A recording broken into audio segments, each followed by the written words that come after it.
Stanley Cup champion. And as I've told him, I think of him as a Swift Current Bronco and a Saskatoon Blade. That's my thing. Although we were talking about Brent Sopel the other day, and was it you that said, we think of him as a Vancouver Canuck? Yeah. He's been around. Oh, yeah. But the iconic photos are of him with the Stanley Cup over his bucket. And he joins us today. Good morning, Sopes. How are you? Oh, we got him. We got you, Brent. How you doing? Oh, I got a little internet problem here in Chicago. The coronavirus is taking over. No kidding. Well, listen, if you don't mind, we've been going around the continent with reports of how things are in their community. How are things in Chicago? We haven't been there yet. It's it's the U.S. It's crazy. Here in Canada, you guys don't understand it. It's we got an extra 300 million people, so there's no toilet paper anywhere. Still cannot quite figure out that one, but it's pretty scary right now. Streets are empty. Airport, I went through O'Hare the other day, and it's a ghost town right now. It's the unknown. The fact that Illinois has closed all gatherings to 250 people till May 1st. So no Chicago Cubs, no White Sox, no Bulls, no Blackhawks. So it's a scary time.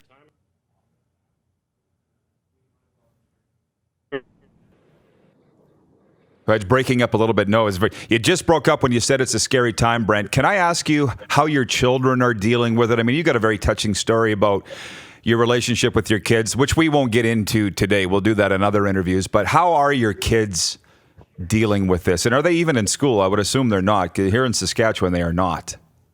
Yeah, no, none of my kids are in school. All schools are closed here in the U.S. What the problem is for my kids is, obviously with my story, said, with learning disorders, they're doing everything online. So it is difficult for them.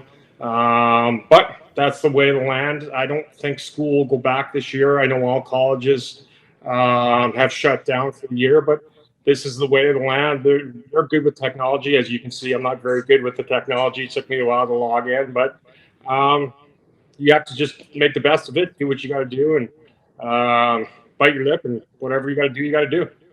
Brent, you are far, far too hard on yourself, by the way, which we got guys with far bigger problems logging in than you have, which, if you don't mind, your hockey DB says you're from Calgary, but when I did that interview with you for my recovery podcast, everybody said, no, he's Saskatoon, his mom's in Saskatoon. What do you list as your hometown? I was born in Calgary, and I moved to Saskatoon when I was 2. So it's Saskatoon. Okay. So it's Saskatoon, absolutely. My mom does now live in Calgary, so I got family in Calgary and Saskatoon, but I'm a prairie boy wearing my bunny hug and going down the gravel roads, wearing the green and white. Yeah, I appreciate that. Well, by the way, I could talk about this all day with Brent, not even on the air, but I was coming back from Paradise Hills, and I put a photo on my Instagram story of a pump jack up near northern Saskatchewan, and he writes, God's country. And, when I thought of that, Brent, I mean, you're in Chicago, the city of big shoulders, isn't that what they say? What do you miss about Saskatchewan? Because I wouldn't think you'd miss a lot. We're here every day, but you seem to miss it. Well, and then, I miss it. And also we have a farm 90 miles north of Yorkton. So we got 400 head of cattle, and that's my life. I'm a farm boy. You take me off the farm, but you can't take the farm out of me. I miss the people, the land, love the wind. One thing here in Chicago, we have 5 million people in the city. You don't see the stars. So just the simple things like that. The people, everybody's nice. You hold the door for somebody, they'll say thank you, not pull a gun on you. So Saskatchewan's where I'm from. I'm a farm town boy. I miss it. I wish I could go back. Well, we welcome you at any time, and I guess we do take it for granted. There's a lot of times I walk outside and just look up at the stars, and I'll just stand there. So thank you, Brent, for the reminder, if you don't mind. Now, are you okay with talking some hockey? I would assume so. Yeah, absolutely. So saw Gary Bettman on ESPN this morning saying they want to play, man, but they want to preserve the integrity of the Stanley Cup playoffs and the Stanley Cup itself in its 100-plus year history. So if they were to get back to the playoffs at some point, and it looks like they will, What format would you favor? You know, the question is that you can't play for the Stanley Cup in July. You know, the quick turnaround when we won the Stanley Cup, I think it was June 9th. I took 3 weeks off and walked in the gym July 1st. I'm like, oh my God, you know, I've got to do this already. You know, if you win the Stanley Cup in July, you turn around back 2 months to be back for training camp. That's too short of a turnaround, too hard on the bodies. You're going to lose key players for long periods of time, possibly career ending. So it's all going to depend on, you know, what the outcome is, when they're going to start. Are they going to start April 15th? Have a week training camp, just jump in. So, absolutely, you got to win the Stanley Cup. We got to have it out there, but I just can't see it being played into and somebody winning it in July. You know, Gary talked about the integrity of the Stanley Cup, Brent, and you have to uphold that 100-year tradition. So what would you recommend? What would be your solution? 24 teams in a playoff? Could you imagine them shortening the series from best of sevens to best of fives, or limiting the number of teams? What would be something that you would like to see, or do you have any ideas? You know, I would just, if you're in right now, you're in. And you know what? There's going to be teams that are going to be upset, and on the outside looking in, nobody planned this. Nobody knows how to do this, how to handle it. But you know, if I'm off the ice for 2 days, I'm out of shape. What are these guys going to do for 2 weeks, 3 weeks? And you know how intense the playoffs are. It's playing like a game and a half in the regular season. Like so. I would just say, you know, the 16 teams, you know, take that 7-game series, because you're going to need it, because it's going to be it's a grind to win those 16 games, you know, anyways, but being out of shape and trying to win it, I think that keeps the integrity of it. And it's going to be it's going to suck if you're on the outside looking in, like Vancouver Canucks are right now, but nobody anticipated this happening. No, so to be clear, you want a longer series, like a short tournament. You said won't get it done. It wouldn't even be appropriate. No, I don't think so. I'd like to go back to the 7-game series. You know, I'm old school. I like the war. You know, you face that team, and in a 7-game series, this is where the coaches come into play. You really find out if you got a good coach or a great coach to make those little tweaks, and that's really where it really resonates for me and enjoys it. Go back to the exact same thing we got right now. You know, April 15th, start the playoffs. If you have to go with buildings empty, you got to do what you got to do. But 7-game series, and keep that integrity of that 100-year tradition that we got going on.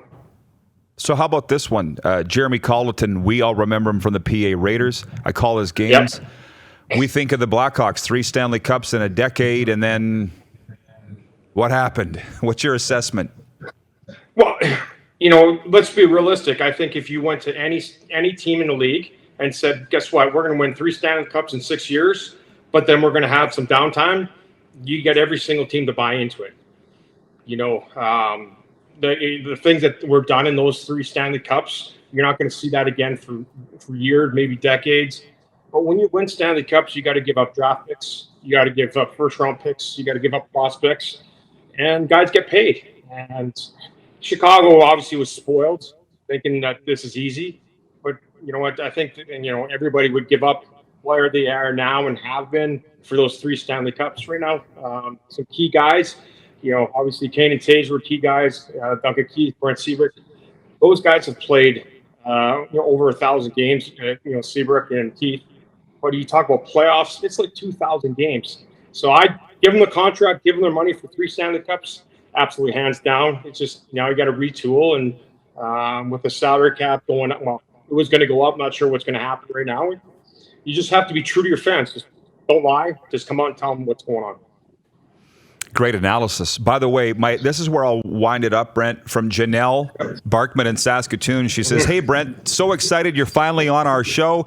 Brent is an incredible human and is also the reason I got my dyslexia diagnosis. So proud of him. So for those that don't know, I mean, you were a Bronco and a Blade.